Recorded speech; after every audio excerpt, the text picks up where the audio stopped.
Iran का परमाणु कार्यक्रम हमेशा से ही विवाद का केंद्र रहा है। ईरान पर शुरू से ही गुपचुप तरीके से न्यूक्लियर हथियार बनाने के आरोप लगते रहे हैं। इसका खामियाजा ईरान को पश्चिमी देशों से सैकड़ों प्रतिबंध झेलकर उठाना पड़ता रहा है। यह विवाद इसलिए भी इतना बड़ा है क्योंकि अगर ईरान न्यूक्लियर ताकत हासिल करता है तो यह अमेरिका और इजराइल के साथ साथ अरब देशों के लिए भी खतरा हो सकता है। इजराइल शुरू से ही कहता आया है कि वो ईरान को परमाणु बम हासिल करने से रोकने के लिए सब कुछ करेगा।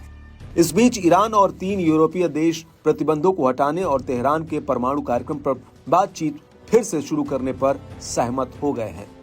इस पर अब ईरान के विदेश मंत्री का बड़ा बयान सामने आया है। अब्बास अरागची ने कहा कि ईरान अपने परमाणु कार्यक्रम की शांतिपूर्ण प्रकृति पर लगातार कायम है। यही वजह है कि ईरान ने कभी भी बातचीत की मेज को छोड़ने का काम नहीं किया है। ईरान को सैद्धांतिक या आधारभूत स्तर पर बातचीत से कोई परेशानी नहीं है। हालांकि बाकी पक्षों की ऐसी कई मांगे हैं जिसके कारण कुछ समस्याएं पैदा हो गई हैं।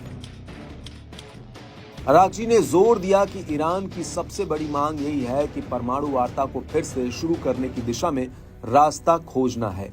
अरागची ने ब्रिटेन, फ्रांस और जर्मनी के साथ ईरान की वार्ता को पॉजिटिव बताया है, जो ईरान के साल 2015 के परमाणु समझौते के पक्षकार हैं।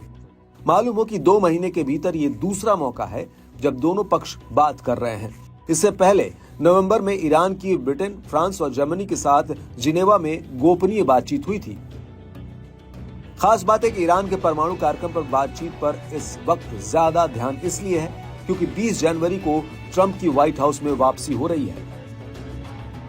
अपने पहले कार्यकाल में ट्रंप ने ईरान पर आक्रामक रवैया अपनाया था। अमेरिका न सिर्फ परमाणु समझौते से बाहर हो गया था, बल्कि ईरान पर नए प्रतिबंधों की झड़ी तक लगा दी थी। इस समझौते के तहत ईरान ने अपने परमाणु कार्यक्रम पर आंशिक रोक लगा दी थी और उसके एवज में उसे प्रतिबंधों से छूट मिली थी। इससे पहले अरागची ने चेतावनी दी थी कि अगर पश्चिमी देशों ने फिर प्रतिबंध लगाए तो वह हथियार बनाने पर लगे प्रतिबंधों को खत्म कर सकता है। बता दें कि साल 2015 में ताकतवर देशों और ईरान के बीच हुए परमाणु समझौते का मकसद ईरान को पश्चिमी देशों के प्रतिबंधों से राहत देना था और बदले में उसके परमाणु कार्यक्रम को सीमित कर उसे हथियार बनाने की क्षमता हासिल करने से रोकना था। हालांकि अमेरिका के बाहर निकलने तक ईरान इस समझौते पर बना रहा, लेकिन उसके बाद उसने अपनी प्रतिबद्धताओं को छोड़ना शुरू कर दिया। इस बीच अंतर्राष्ट्रीय परमाणु ऊर्जा एजेंसी ने बताया कि ईरान इकलौता ऐसा देश है जिसके पास परमाणु हथियार नहीं होने के बावजूद 60% से ज्यादा यूरेनियम का भंडार है। परमाणु बम बनाने के लिए 90% तक यूरेनियम की जरूरत होती है।